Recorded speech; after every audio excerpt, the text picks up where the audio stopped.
Whether you're looking for answers to specific life questions or simply hoping to become the best version of you possible, welcome to the Mental Breakdown and Psychreg podcast, where we offer insight, information, and strategies based upon research and years of practice as psychologists.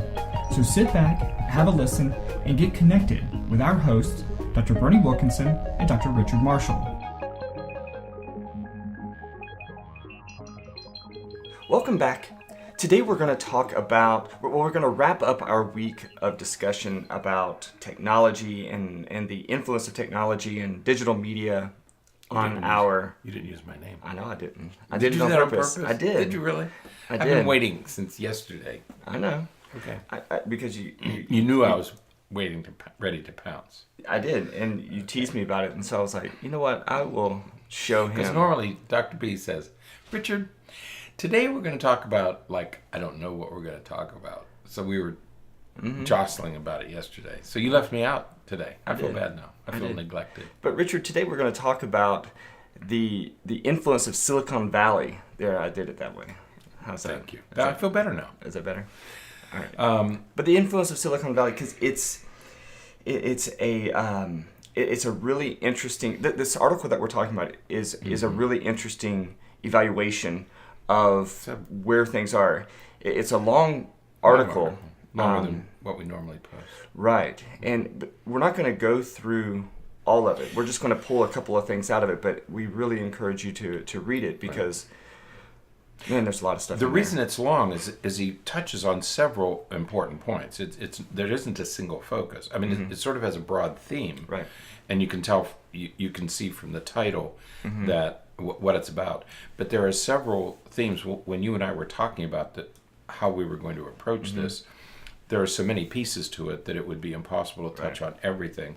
But yeah, we do encourage read it because there's good stuff in there. Yeah. About this problem. I say problem. Situation. Right. Circumstance. Silicon Valley, if you listen to the news, is really, I think, because of the Facebook business and Analytica, and it's beginning to draw attention. And some people, I heard a woman, she's a professor somewhere of media, saying that, and other people are saying the same thing, that Silicon Valley used to be an innovator, but it has sort of crystallized, and they're not really producing much of value anymore. You know? So Silicon Valley is getting a lot of attention, and much of it is negative. Right. You know. Right. Well, the title of this article is "How Silicon Valley Spooks and the Super Rich Took Control of the 21st Century," and it was published in The Independent. Right. And recently, just April 5th. In April. Yeah. Right. So it's really important that we talk about some of these things because of the influence, and we've been talking all week about the influence of persuasive technology and what it how it encourages us, or at least marinates us in a way that makes us want to engage in technology, and this sort of takes it to the next level because the last podcast that we did, the one that came out on Friday, the Awakening, we talked about being aware, just knowing what's out there, what's happening. And this takes it to the next level. This takes it to the next level exponentially. Right. One of the things that I really like about this article is that we hear a lot of talk about how somebody, whether it's the Russians or the super rich or somebody manipulated the 2016 election. Right. Okay, somebody influenced, and I always wonder, how do you influence it? How would the internet be used? How did they? What if the Russians did it? What were they doing? Right. And I've always wondered. And after I read this article, I said, "Oh, okay. Now I had a somewhat better understanding of how you can influence people's opinions with the internet." And as I read it, I thought, "Well, this is the same kind of influence that TV had." And it made me think of Mad Men, that TV show. Right. Mad Men. That it's this is just advertising. Right. This is what advertisers have been doing since the beginning of time. Right. Yeah. So and that's one of the things that we're we're going to dance a little bit You today. smiled when I said Mad Men. I know, because you said Mad Men, then Admin, and then you went back to Mad Men. Well, And it's Madison Avenue, right? yeah. Advertisers. Mm-hmm. Yeah.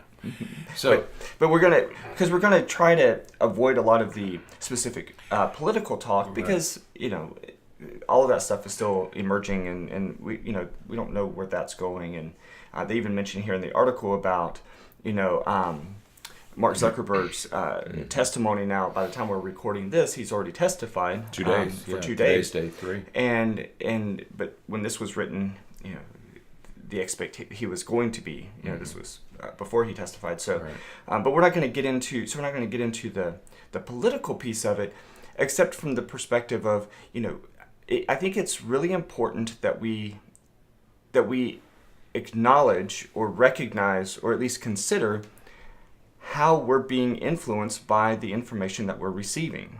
We think so often that we we have free will. Free will. Again, that's a discussion we really need to have on the podcast. But we think that we are free thinkers and that we literally have all of this information at our fingertips. Mm-hmm. But how much information, how diverse of information are we actually getting? Think of it this way. When you go onto your computer, you're getting ads that are targeted to you. Right. The computer knows, the internet knows what you've been purchasing. So you're getting ads specifically targeted to you. Mm-hmm. I'm never going to get an ad for a pickup truck.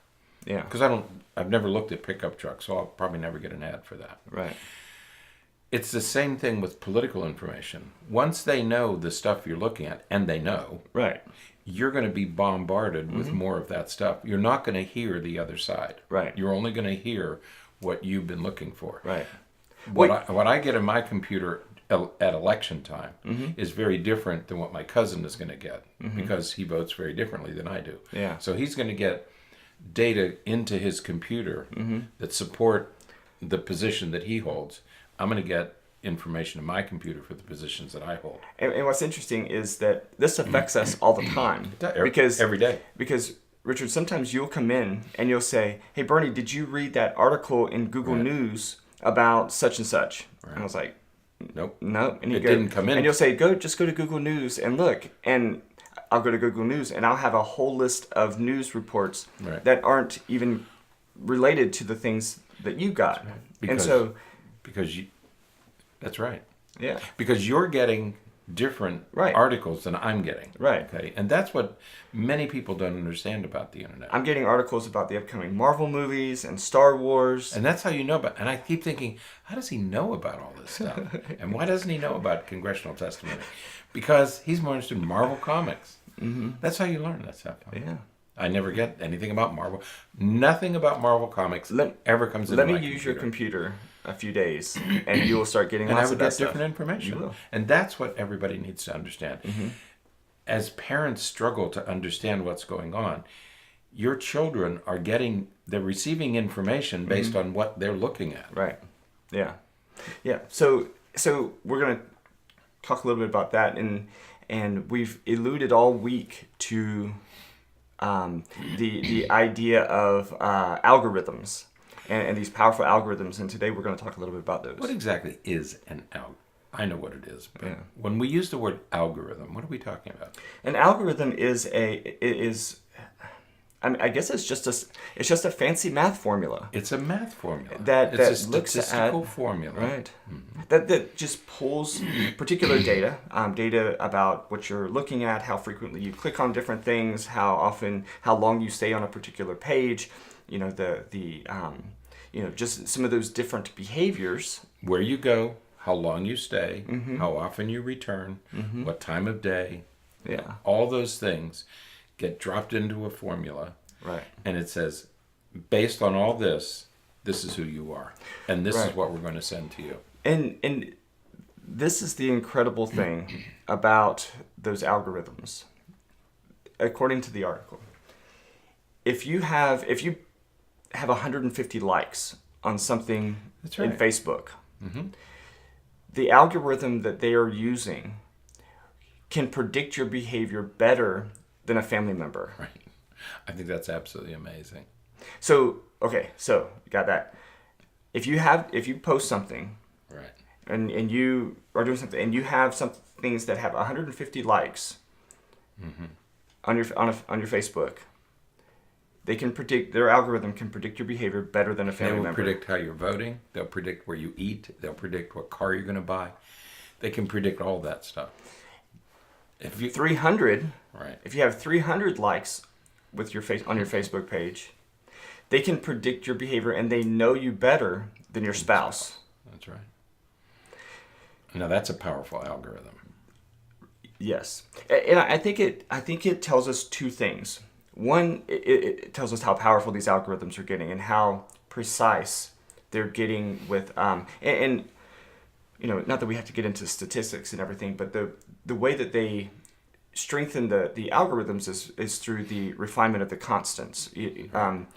There's in the formula you have an unknown variable, and that's the information that they get from your site. But in front of that, they multiply that by a constant, and the more specific, the more accurate that constant is, the better your formula is going to predict things.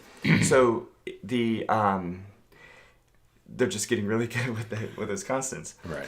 But the other thing that I think is so important with this, and this actually came out in Mark Zuckerberg's testimony on the first day, is what we're posting. Right. You know, the things that you post, we think that we're just innocently posting things about where we are, where we're going, what we're doing, and those kinds of things. But the more that you post, the more information they have about who you are, and the more that they refine those algorithms. Where you are, who you're with, what you're doing. Right. All that stuff gets collected. It's always being collected. Right. During his testimony, Mark Zuckerberg was asked if he would announce during the hearing, and I can't remember which senator was asking him this, but asked him if he would announce what hotel he was staying at. And he says, no, I'm not going to do that. He goes, well, would you tell us where you're going for dinner tonight? And he's, no, I'm not going to do that. And he goes, and so they were getting at, yet that's what comes out on Facebook. That's right. And I was thinking that, you know, so we'd be perfectly willing to put it out on Facebook, but we wouldn't be willing to announce it on. Right. But you know, a lot of people post those things. I'm going out to eat here. You know, I checked in at this place or that place, and I admit that I have done that some too. But I don't put where I am. You know, when I arrive here at the office in the morning, I don't check in and you know, say, hey, I've arrived at, you know, Pack, Florida. I always chuckle when people say, we're in North Carolina having a ball for this week, which means our house is not our house is empty, so come on over. That's a completely different. Right. But I mean, you're right. People are doing that. You're right. But you know, as I was listening to that, and I wish that Mark Zuckerberg would have said this, but you know, the clip that I heard, you know, he didn't say it, is that, you know, well, I wouldn't post that on my Facebook anyways. I'm not going to announce it here. So yes, you can be critical of, you know, the fact that you can do that on Facebook, but I don't do that on Facebook. Yeah, we have friends who take pictures of everything, the hotel they're staying at, the games that they go to, the plays that they go to, the places that they eat, and everything is out there too. Yeah. And they have, I don't post that kind of stuff. Right. My kids do, I think. Yeah. You know, when we go on vacation, they take a lot of photos and put it onto Facebook or whatever, Instagram. Yeah. Yeah. So, but again, the point is that the more that you're posting about those kinds of things, the better they are going to be at predicting your behavior. Right. And back to the election, I have a cousin who votes. He and she are at one end of the political spectrum. He and his wife. I think it's yes, he and his wife. Actually, it's two different cousins. Oh. And I'm not at the extreme end, but I'm not at their end. And we are getting very different information. If I'm a Hillary Clinton supporter, and I start reading stuff about her, I'm gonna get information about her, and the Democratic National Committee is gonna know me. Right. Whether I'm registered or not, they're gonna know that Richard Marshall is reading this stuff. So I'm gonna get that stuff. If these people are reading anti-Hillary Clinton articles, if they start clicking into she did this, and Bill Clinton did this, and this was dishonest, and Whitewater, and all the stuff that they did. That's what they're going to be fed. Right. And when you talk about, people talk about the base, Donald Trump's base, they were fed all the stuff that they were looking for. We call that confirmatory bias. Right. They were getting what they were looking for. Right. Okay? And you have this concept. And so in the course of the campaign, my cousins who had this political viewpoint, that hardened and increased, and they were even more fervent in their support because they had gotten what they thought was the real story. Right. They didn't know that everything that came in there was designed to do just that. Right.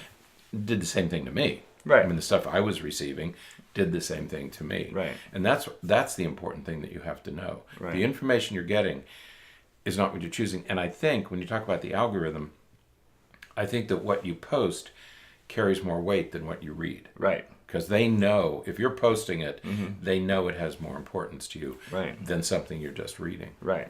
Yeah. So again, that's the constant. It weighs heavier when you're posting something, or when you repost something, or when you link to something, than when you just are on the page reading something. That's right. So it's, again, the moral of this part of the story is you have to be very cognizant of what you're receiving and what you're reading and what comes into your news feed. Right. Because just because, every news story that you receive is a pro Donald Trump story, or a, pro, or not pro, anti, what? The word just went out of my mind, and I just was, what is the word? Anti-immunization. We did that podcast a couple of months ago about the autism and immunizations, and we started getting some we got a few comments from people who were on the side of anti-immunization. That's a good example. But if that's what you're reading and posting about, you're only going to get information that supports your idea. That's right. So it could be political, or it could be non-political. It could be just medical, or it could be conspiratorial in different ways. Right. But if that's what you're reading, that's what you're going to get. And just because it's all you get doesn't mean that it's all that's out there. Right. That's sort of what I took a long time to get to. And that's why when people talk about whether it's, regardless of what the topic is, I always worry a little about when people say anti-research or anti-science, or we don't need that. They devalue research, because what we depend on are these independent studies, because what you're getting is tailored for you. But there's another world out there that you need to consider, that you need to know about, you need to think about. And I think about people who only watch or listen to one particular news channel, or one particular radio program. If all you're listening to is that, that's your belief system. Right. Yeah. If all you're watching is Fox News, you're going to maintain and hold many of the opinions that those on Fox News have. Because if you only listen to and watch MSNBC, you're only going to have their views and their perspectives. Right. So you have to, we're not trying to encourage anyone to, lean in either particular direction, but just be aware that this is happening. Right. Be aware that you're being influenced. Be aware that you're being guided and led in a particular direction because of these algorithms and because of the way that technology works. Right. So that's in many ways what has happened, because with these is coming out with this whole Cambridge Analytica story, that they were able to get this data from Facebook and apply it to their algorithms. That's right. They took all the information that Facebook had stored, all those likes that we just talked about. So they had this very accurate information on large numbers of people who had used Facebook. And they were able to take that information and probably influence the election, because they could target that audience. Right. And they could target enough people in enough states. And it didn't take that much. Right. I mean, 7 states decided the election in Right. 2016. Right. And one of the things that the article intimates, it doesn't, I don't think it says it, the way that I read it, it doesn't come out and say it so as directly. But, you know, before the election, when there were, you know, dozens of Republican candidates and you know, a dozen or so Democratic candidates, or Democratic candidates, their algorithm, the information that they had and was plugging in based upon some data from Facebook said, you know what, the American people are looking for this type of candidate. Right. They're looking for a person who is non-traditional, who is not part of the Washington establishment. And so and when you know, kind of go through the different candidates, Donald Trump fit that model that they had. And as they kind of watched it and looked at what was happening, it was fitting their algorithm very, very well. Right. Again, they're able to make these predictions and you know, focus support and attention in a particular direction because of what we're doing. Right. They're taking our behavior and then influencing our behavior because of our behavior. Right. That's right. Comes back. Yeah. Because they know. And if we go back to the title of this article, which is how they took over, one of the things that he's concerned about is these super wealthy individuals, Right. Billionaires. Right. Okay. $1 billion is a lot of money. I mean, you can throw a few tens of millions and not miss it. Yeah. I mean, $1 billion is an enormous amount of money. People don't realize what $1 billion looks like. Okay, compared to $1 million, $1 million is paltry compared to $1 billion. And so, if you're a billionaire, you can take $10 or $20 million, and that's all it takes to get these data. Right. If you have $1 billion, you can go access these data, Right. and you can do it. You can predict whatever you want to predict. Yeah. And what this writer is worried about is that now wealthy individuals who used to just give to the party, Right. Democrat or Republican Party, they used to give money to the party, and then the party would decide how to spend it.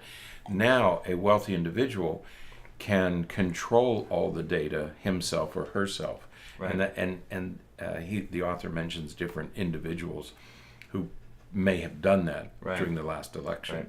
And what he's worried about is you get a concentration of power Right. in a few individuals. Right. So you take a Jeff Bezos or Robert Mercer or Bill Gates or Mark Zuckerberg. They're so fabulously, or these hedge fund people, you know, the head of Instagram or PayPal, or it doesn't matter what the company is. They have enough money, and the internet gives them a very accessible way of influencing public opinion. Right.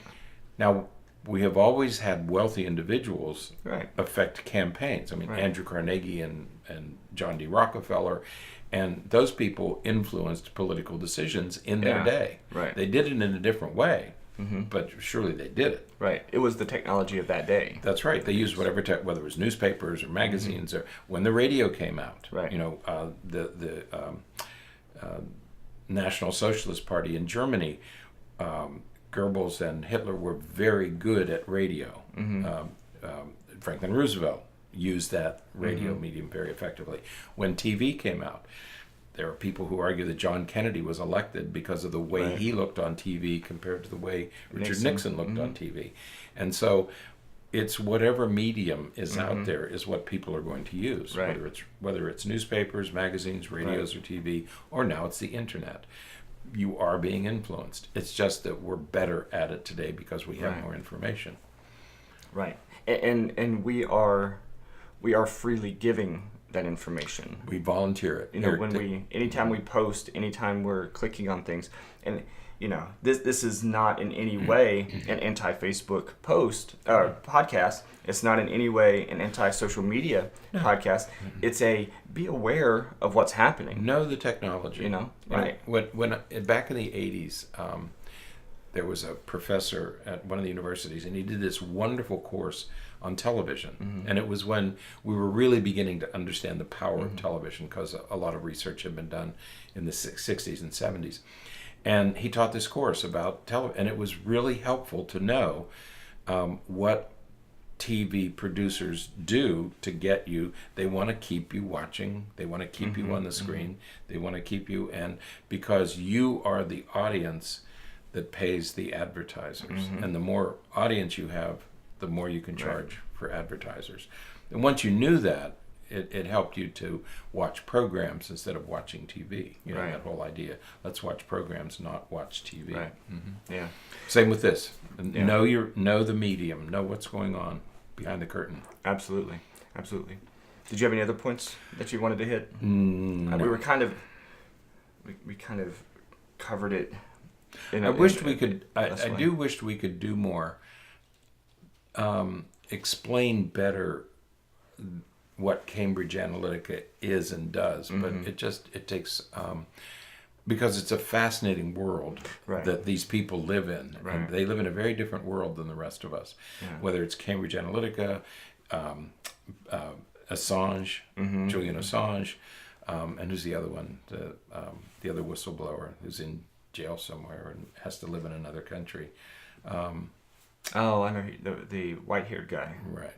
No, that's Julian Assange. Oh. But there's another one who had to leave the country. I don't remember.